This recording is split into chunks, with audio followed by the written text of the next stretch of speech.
Harihi Om. Om Tat Sat. So having looked at Papa, having looked at Punya, having looked at Samsara, having looked at Dharma, when all this come together and you're living it right, then you, the Atma, can meet the Atman. So what we're looking at today is called Atman. Now, what is the difference?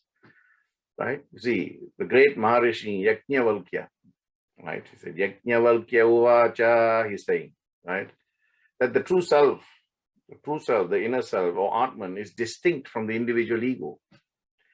And therefore, that Atman is not subject to karma or rebirth because that Atman is eternal.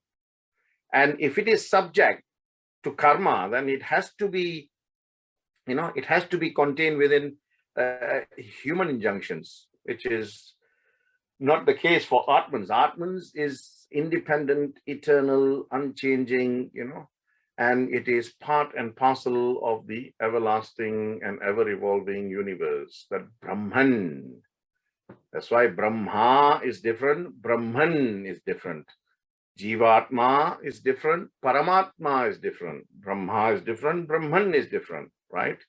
In fact, as a living person, a Jivatma, if you don't go from Brahma to Brahman, that means you don't merge with your Paramatma, then you are classed as Brahmam, an M at the end, B-R-A-H-M-A-M. Brahmam means a dead corpse, which still has got life, right?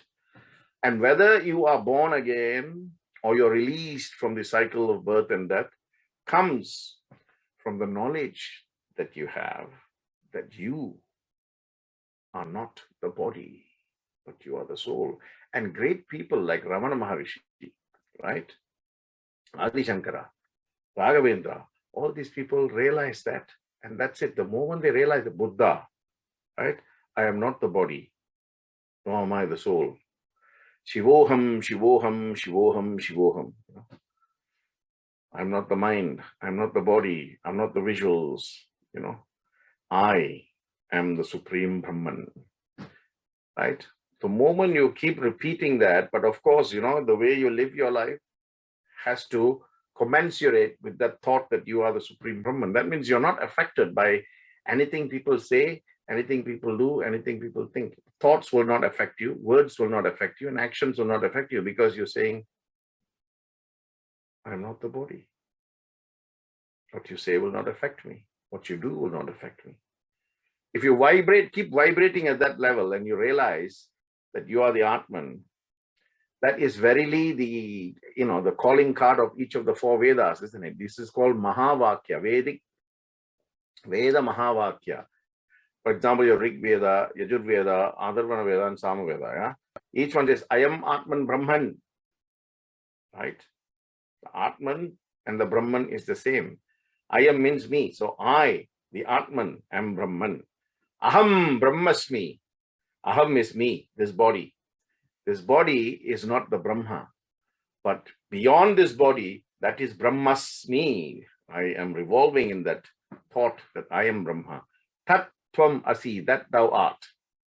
And of course, Prajnanam Brahma. When you go beyond the level of normal intelligence and you look at everything with the eye of wisdom, then Prajnanam will result in Prajnanam Brahma, realizing that Brahma as Brahman.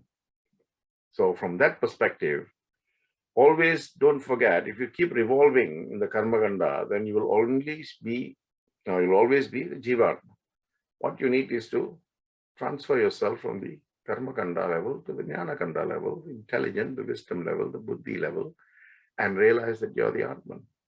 That's what Krishna told Arjuna in the battlefield. He said, Arjuna, I can remember every single birth that I have taken because I am constantly only reverberating as the Atman, whereas you are so caught up with the Atma that you cannot see what you were in all your previous lives. So come out of this shell of Atma and become the Atman, and that's it. You and the universe are one. Until I see you next time. Anyada Sharanam Nasti. Om Tat Sat.